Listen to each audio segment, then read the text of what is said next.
Vancouver! Vancouver! This is it." The transmission lasted only a few seconds.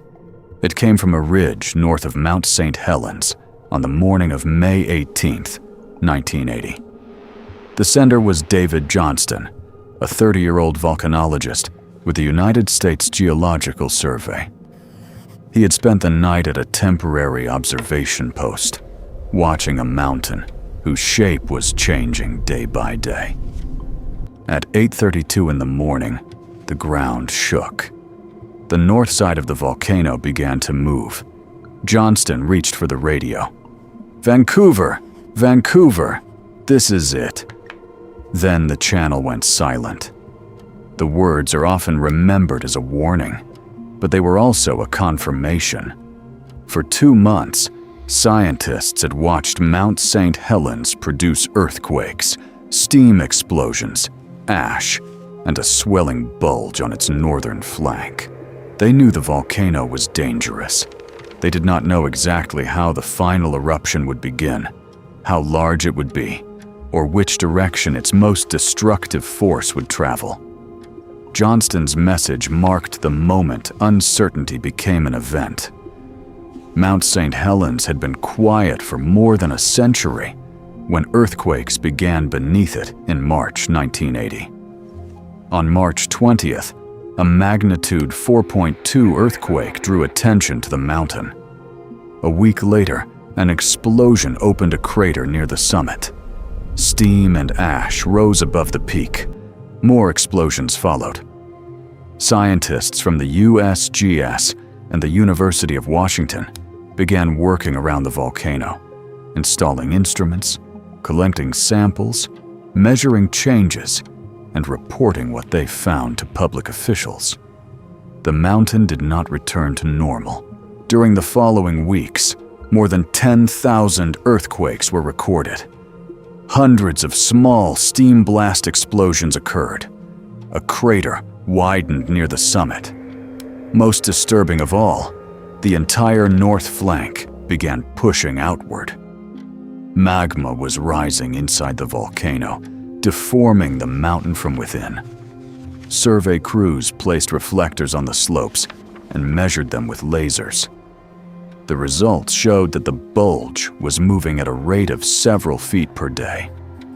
By May, parts of the north side had expanded outward by more than 260 feet.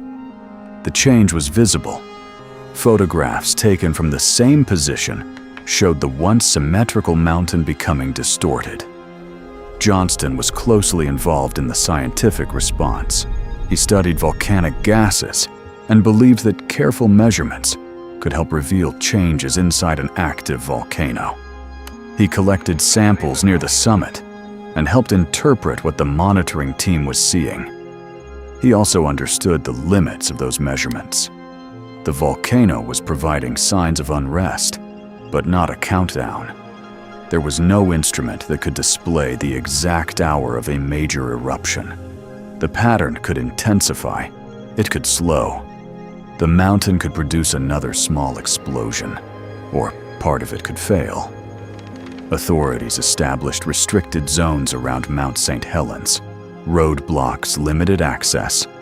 Residents, workers, scientists, journalists, and visitors argued over how large the closed area should be and when people should be allowed to return. The decisions were difficult because the volcano's behavior changed over time. By early May, the smaller summit explosions had decreased. To some observers, the mountain appeared quieter. To scientists, the growing bulge remained evidence that pressure was still building. Monitoring continued around the clock. Coldwater II was one of the observation posts positioned north of the volcano. It stood on a ridge approximately 6 miles from the summit and about 1,300 feet above the valley below. From there, an observer could watch the deformed north flank directly. The post contained basic field equipment, a trailer, notebooks, instruments, and a radio connection to the USGS operation in Vancouver, Washington. Another scientist, Harry Glicken, had been assigned to the post for more than 2 weeks. On May 17th, he needed someone to relieve him. Johnston agreed to take the shift. That evening, Glicken photographed Johnston sitting beside the trailer with a notebook on his lap. Johnston appears relaxed. The mountain rises behind him. It became the final known photograph of the scientist. The night passed without a major eruption. The next morning was clear enough for the volcano to be observed. Nothing in the first hours announced exactly what was about to happen. Then, at 8:32, a magnitude 5.1 earthquake struck beneath Mount St. Helens. The earthquake was not simply followed by an eruption.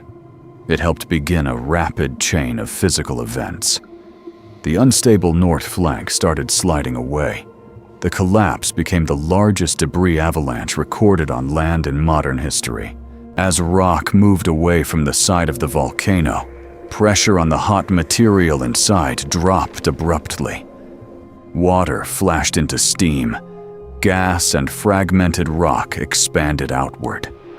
The mountain did not direct its first major force straight upward. It exploded sideways through the opening created by the landslide. That direction changed everything.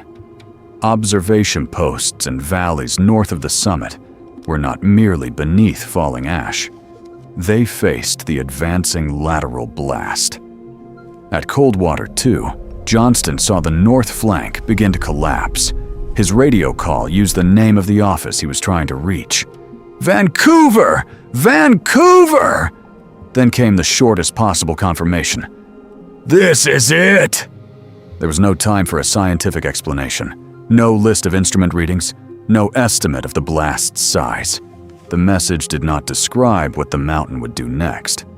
It only announced that the event scientists had been waiting for had begun.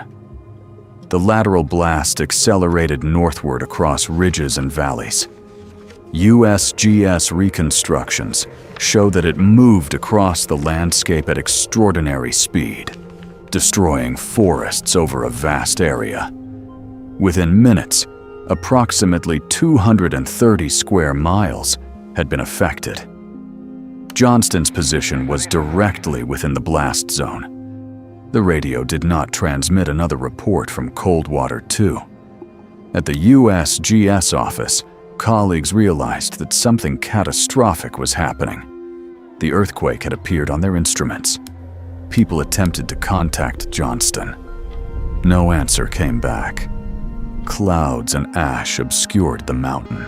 The scale of the eruption could not be understood immediately from Vancouver.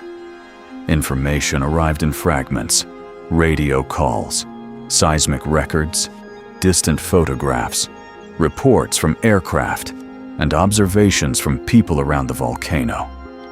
The eruption continued for hours. An ash column rose high into the atmosphere and spread eastward. Mud flows traveled down river valleys. Roads, bridges, homes, forests, and equipment were damaged or destroyed. 57 people died in the eruption, including Johnston.